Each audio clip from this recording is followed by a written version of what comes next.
संजीव जी जवाब दे रहे राहुल जी।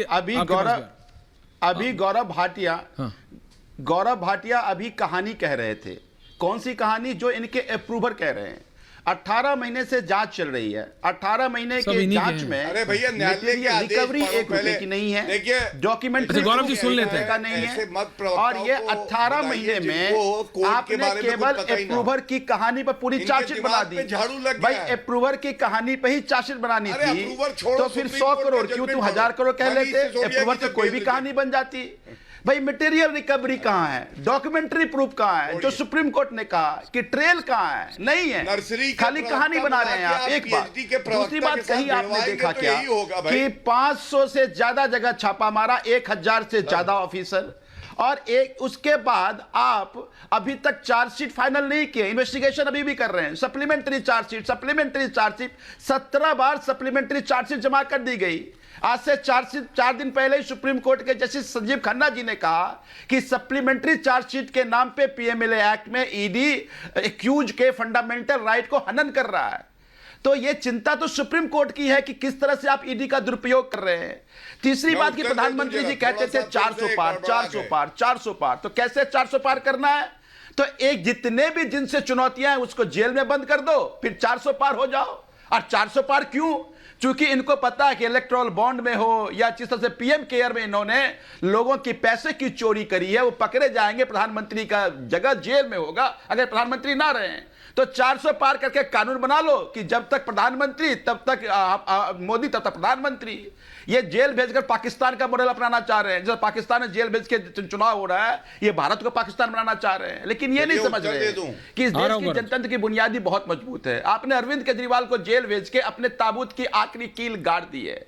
अरविंद केजरीवाल जी को ईश्वर ने कई अच्छे काम के निमित्त बना करके इस धरती पर भेजा। राहुल देव जी पे आपने टिप्पणी में राहुल जी तानाशाही का अरविंद जी के जेल जाने के बाद ही होगा। जरा सर्वे करा लीजिए दिल्ली में आप, लोग कितने गुस्से में, पूरे देश में कह रहे हैं कि पता लग जाएगा ना सर्वे की क्या जरूरत है। मुझे लगता है राहुल देव जी पता लग जाएगा, दीपक जी पता लग जाएगा कितने, भाई कौन कितने गुस्से में। जनता को तो डिसाइड करना है ना, सर्वे की क्या जरूरत है? इलेक्शन तो खड़ा है। राहुल देव जी नहीं निश्चित आप जाइए, जनता क्या सोचती है वो तो चुनाव में पता चल जाएगा। हालांकि हम ये जानते हैं कि जहां तक दिल्ली का संबंध है, वहां की दिल्ली की जनता लोकसभा और विधानसभा में बहुत साफ अंतर लगातार करती रही है। और इस समय जो चुनाव है वो लोकसभा का चुनाव है जी। तो उससे अरविंद केजरीवाल के मुद्दे पर जनता की क्या राय है वो उतनी पता नहीं चलेगी। अच्छा वो बात तब होगी जब विधानसभा के चुनाव की स्थिति आएगी।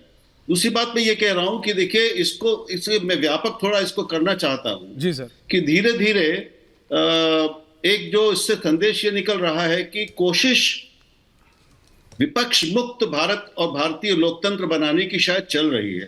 केवल आम आदमी पार्टी का सवाल नहीं है, केवल अरविंद केजरीवाल का सवाल नहीं है। वो तो कानून न्यायपालिका पे मैं कोई टिप्पणी नहीं करूंगा, जो भी फैसला करेगी न्यायपालिका उसको हम सबको स्वीकार करेंगे। लेकिन दूसरी सारी पार्टियों से लोगों को ऐन चुनाव के मौके पर तोड़ के लाना, अचानक उनका क्या मतलब क्या हो रहा है उनके भीतर, उनकी अंतरात्मा अब तक कहाँ थी जो अचानक जग रही है, अचानक उनमें एक हृदय परिवर्तन हो रहा है।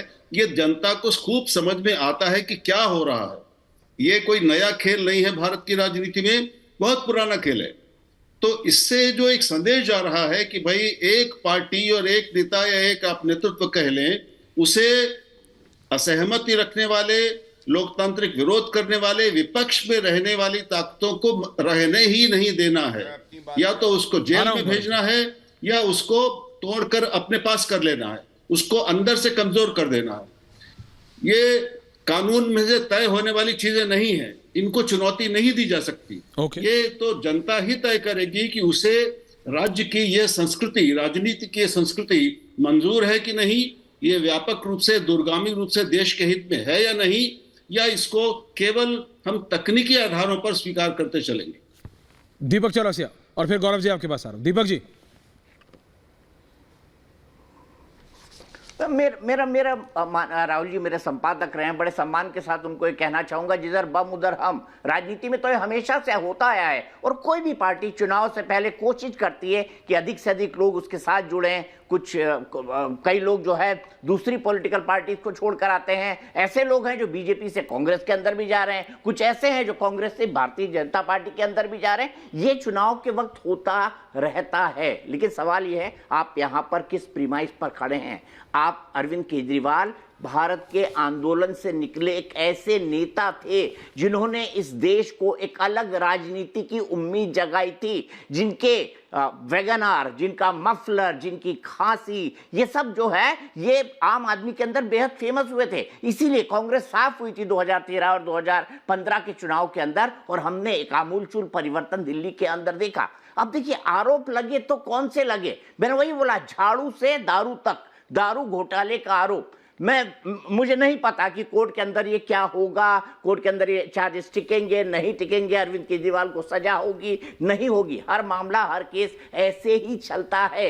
लेकिन अभी तक जो चीजें निकल कर आई हैं वो ये साबित करती हैं, वो ये इंडिकेट करती हैं कि आम आदमी पार्टी को बहुत कुछ साफ करने की जरूरत है। एक के बाद एक चीजें जो आम आदमी पार्टी के खिलाफ हुई, वो पार्टी जो कहती थी कि हम गाड़ी नहीं लेंगे, घर नहीं लेंगे, घोड़ा नहीं लेंगे, कांग्रेस से अलायंस नहीं करेंगे, उसने तमाम ऐसी चीजें की है जो उसके मूल नेचर के खिलाफ है। और जब कोई पॉलिटिकल पार्टी अपने मूल नेचर के खिलाफ जाके एक नया नैरेटिव, नया पर्सपेक्टिव खड़ा करने की कोशिश करती है, जैसे अरविंद केजरीवाल की पार्टी इस वक्त इसी के लिए स्ट्रगल कर रही है कि नहीं हम तो कट्टर ईमानदार है साहब, बेईमानी हमने नहीं की। लेकिन जो रोज नए नए खुलासे हो रहे हैं वो उनके कार्यकर्ताओं के मन में भी और उनके समर्थकों के मन में भी और उनके विरोधियों के मन में भी कई सवाल खड़े कर रहे हैं। और आम आदमी पार्टी को जो है कहा जाता है ना, सीजर्स 5 शुड बी एबो ऑल डाउट्स, वही उनको करना चाहिए। और मेरा तो यही कहना होगा जो कमिंग गौरव जी, कमिंग, मैं अपनी बात करना चाहूंगा, मैंने उत्तर नहीं दिया है अभी, जो आदमी आंदोलन से निकलता है, उसी आंदोलन के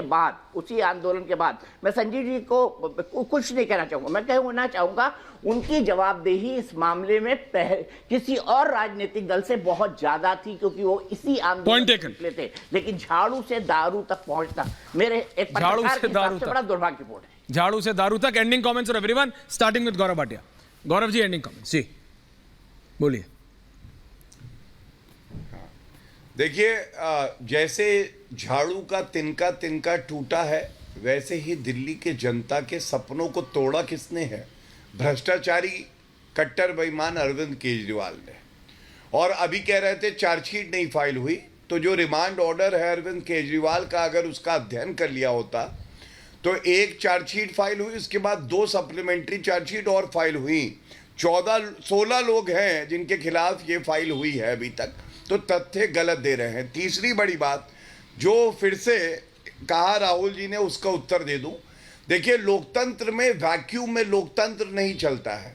अगर विपक्ष भ्रष्टाचारी है तो ये हमारी जिम्मेदारी नहीं है कि विपक्ष को मजबूत करें, लेकिन ये मैं आपको जरूर गारंटी दे सकता हूं कि अगर विपक्ष होने लायक भी नहीं है तो एक ऑल्टरनेट राहुल जी जरूर आएगा, और एक ऐसा विपक्ष आएगा जो ईमानदार होगा और ईमानदारी से अपना काम करेगा। जो सत्तारूढ़ होता है वो विपक्ष बन जाता है, जो विपक्ष होता है वो सत्तारूढ़ बन जाता है। यही लोकतंत्र की खूबी है।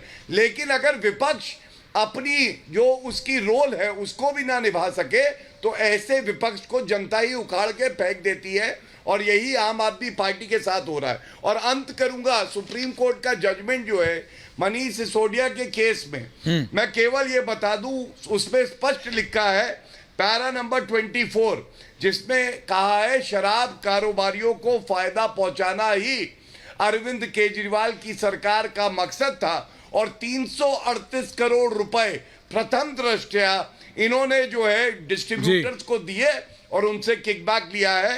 ये सुप्रीम कोर्ट के जजमेंट में है, इसलिए मुझ पे ना यकीन कर। सर्वोच्च न्यायालय जो कह रहा है।